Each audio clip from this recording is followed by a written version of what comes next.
class and today we'll do compound interest. So the concept we are going to cover in this chapters are computing compound interest without using formula, computing compound interest by formula, computing compound interest compounded half yearly और quarterly, application of formula of compound interest. So ये सारी चीज़ें हम chapter में सीखेंगे. So what happens? Sometime we need money.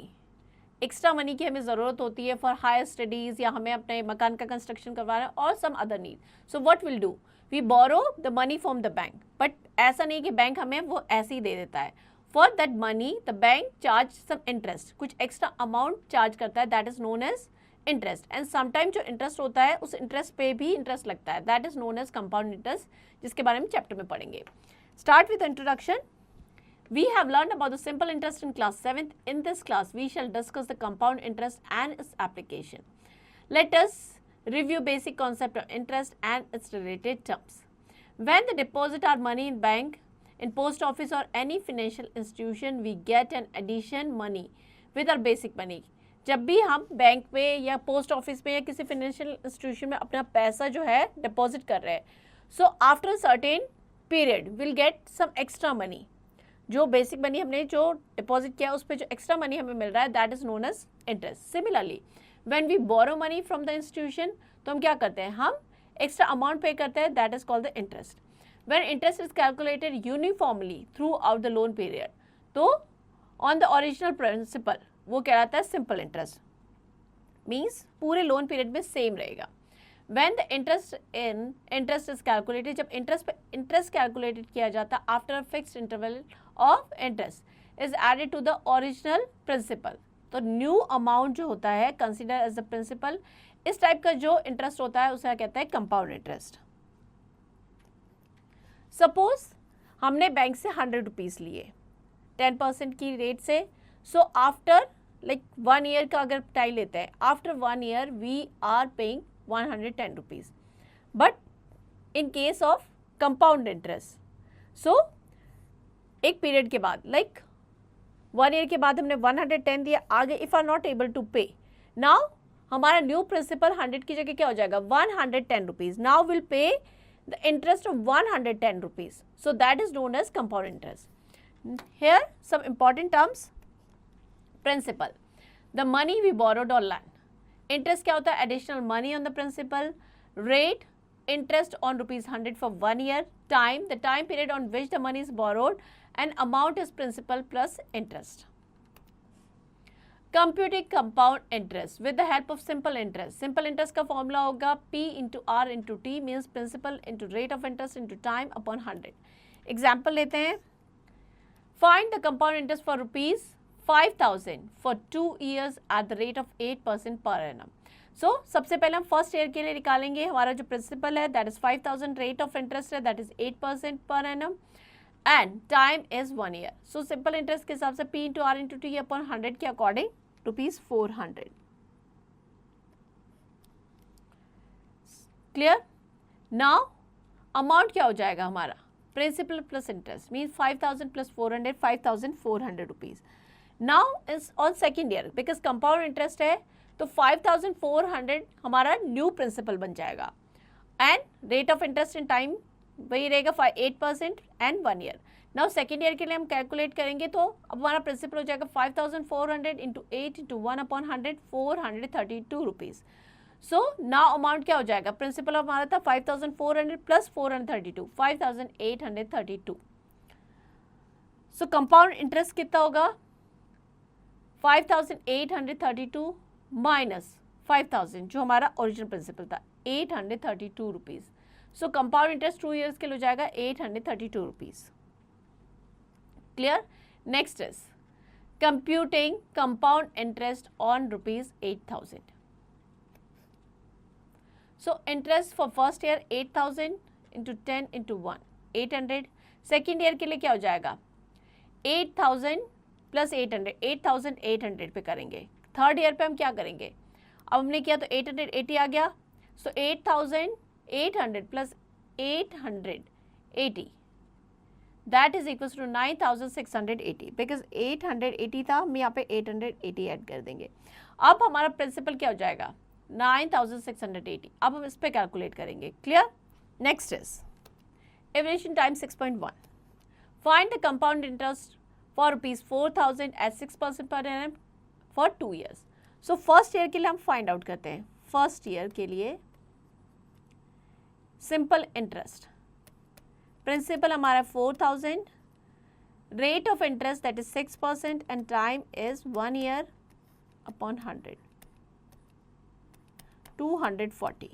ना amount क्या हो जाएगा, प्रिंसिपल 4,000 प्लस जो इंटरेस्ट था 4,240. Clear. Now this will become the principal for second year.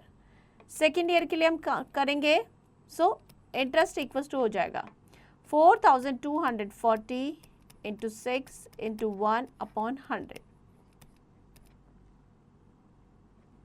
So that is equals to 254.4 rupees.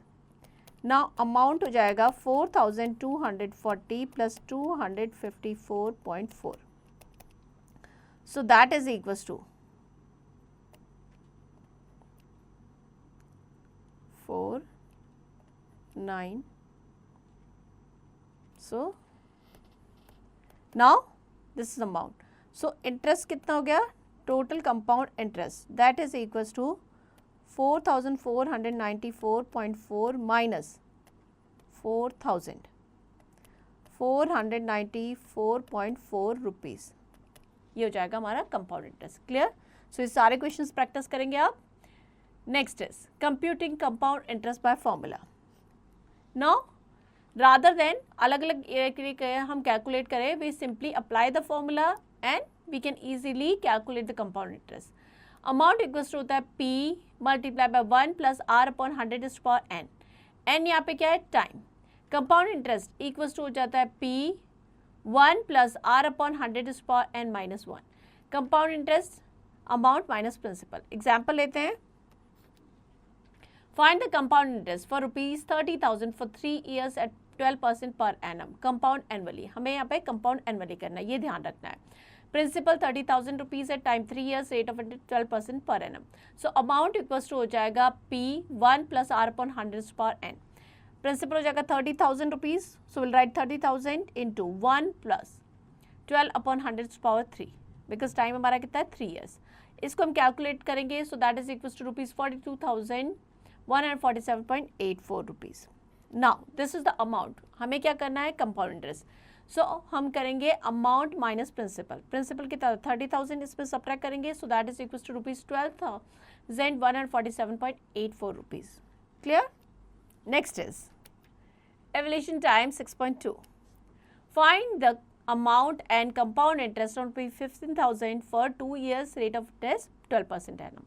सो हम यहाँ पे डायरेक्टली फॉर्मूला का यूज करेंगे. अमाउंट इक्वल्स टू हो जाएगा P multiply by 1 plus R upon 100 is to power N. P यहाँ पे principal है, R rate of interest and N that is time. So principal हमारा है 15,000 multiply by 1 plus rate of interest that is 12% है, 12 upon 100 and for 2 years.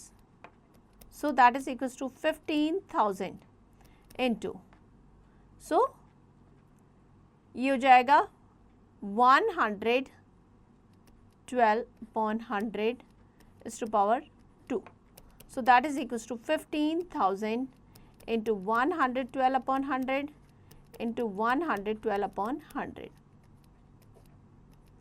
So that is equals to 18,816. Now this is amount. We have to find the compound interest. Compound interest equals to जाएगा, इसमें से हम principal को minus कर देंगे.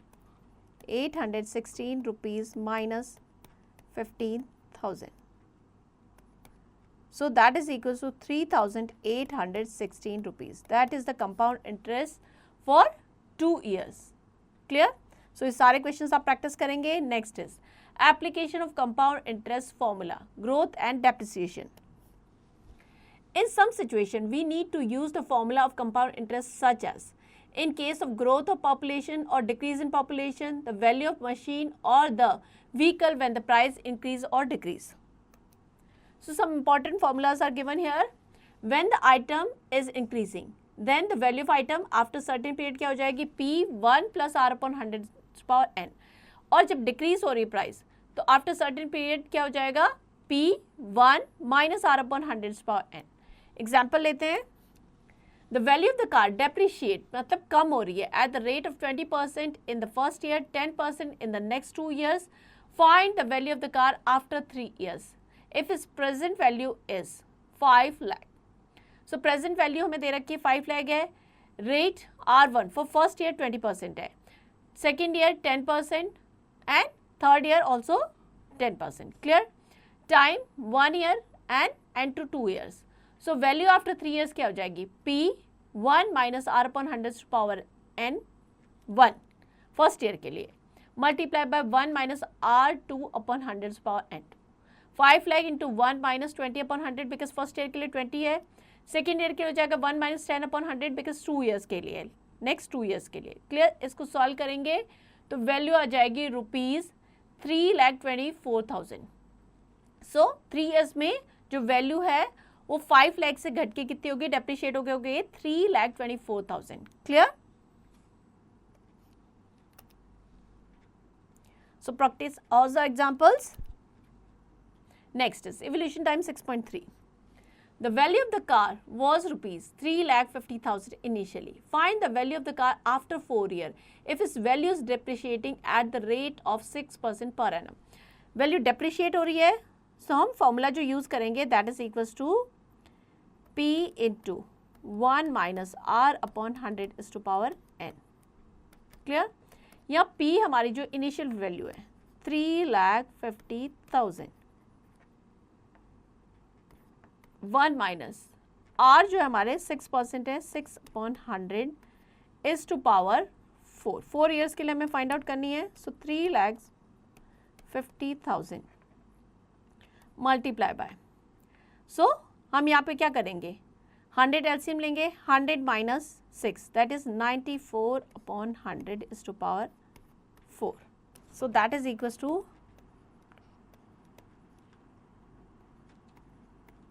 0.14 rupees.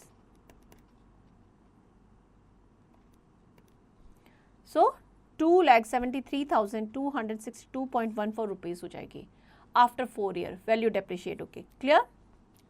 Next is look back.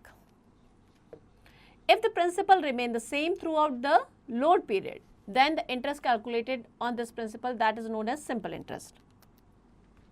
If the principal added to the principal after the fixed interval during the period, consider it as the principal, then the interest obtained at last is known as compound interest. Compound interest may be compound annually, half yearly or quarterly. Amount equals to principal multiplied by 1 plus R upon 100 to power n, where A is the amount, P is principal, R is rate of interest per annum and n is time. Compound interest equals to amount minus principal. If the rate of interest are different for the different period, then amount equals to P multiplied by 1 plus R upon 100 is to power n1 multiplied by 1 plus R2 upon 100 is to power n2. When an item is increasing, then the value of item it after certain period क्या हो जाएगी, P into 1 plus R upon 100 is to power n. When the item is decreasing, then the value after certain period will be P into 1 minus R upon 100 is to power n. Next is, let's recall. So practice all these questions. Next, mental zone. Interest on interest is called compound interest. Compound interest. Next is multiple choice questions. Take the correct option. The time in which rupees 3,600 amount to rupees 4,356 at 10% per annum compounded annually is. So here we have to calculate the time. Formula वही use करेंगे, यहाँ पे हमें time calculate करना है. सो that is after 2 year. So A is the correct option here. यहाँ पे chapter and होता है. आई होप चैप्टर आपको समझ में आ गया है. Now to practice it.